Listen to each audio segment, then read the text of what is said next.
I just want to take a quick moment and explain to you exactly how the RGB, or the red, green, and blue color space works, and also how the CMYK, or the cyan, magenta, yellow, and black color space works. And I'm going to start off with RGB, and what I did here, this is an exercise that's not going to involve any sample files, so it's going to be nice and easy for us here. What I did is I went and opened up my color palette. So if you want to follow along here, you don't have to, but if you want to follow along, head to your window menu and look for your color palette, and you should see R, G, and B color sliders inside your color palette. And if you don't, head to your color palette menu and just make sure to choose RGB sliders, and you'll wind up at the same spot that I'm at here. The RGB color space is what's referred to as an additive color space. In other words, we're going to add in amounts of red, add in amounts of green and blue, add them all in to wind up with a color, right? Now, the example that I always give whenever I'm trying to explain this, because this can get a little bit tricky to understand, is I use the metaphor of spotlights. Imagine you're standing in front of 3 spotlights: a red spotlight, a green spotlight, and a blue spotlight. And each of the spotlights has a lever on it, a gauge that allows us to increase or decrease the intensity of the light that's coming out of the spotlight. And this lever, this gauge, goes from 0 to 255, 0 being off and 255 being the maximum output.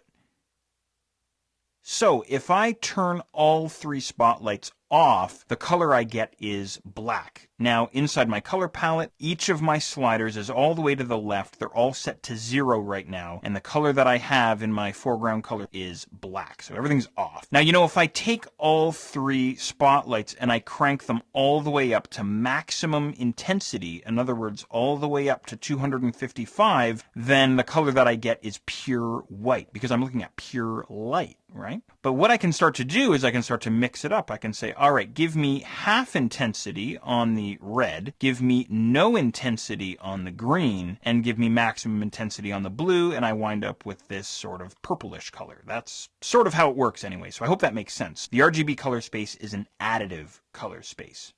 Now, how about CMYK, cyan, magenta, yellow, and black? Well, that's a subtractive color space. Let me show you how this is going to work. I'm going to head to my color palette menu, and I'm going to switch to CMYK sliders now. And just make sure that all of your sliders are dragged to the left there. They're all set to 0. And how it works here is it's a subtractive color space. The analogy I use here instead of spotlights is I use the analogy of an artist's paint palette when he's mixing paint pigment together to create new color. And as you can see here, each channel or each color, cyan, magenta, yellow, and black, has its own slider, its own independent slider, and these sliders go from 0 to 100%. So if the artist comes along and mixes in 100% cyan and 100% yellow, then he's going to wind up getting green. Now, if he throws in, let's say, 50% magenta, crank this guy up here, we're going to get a darker green. Or if he reduces the amount of magenta and then brings in some black, we're going to get a darker green as well, right?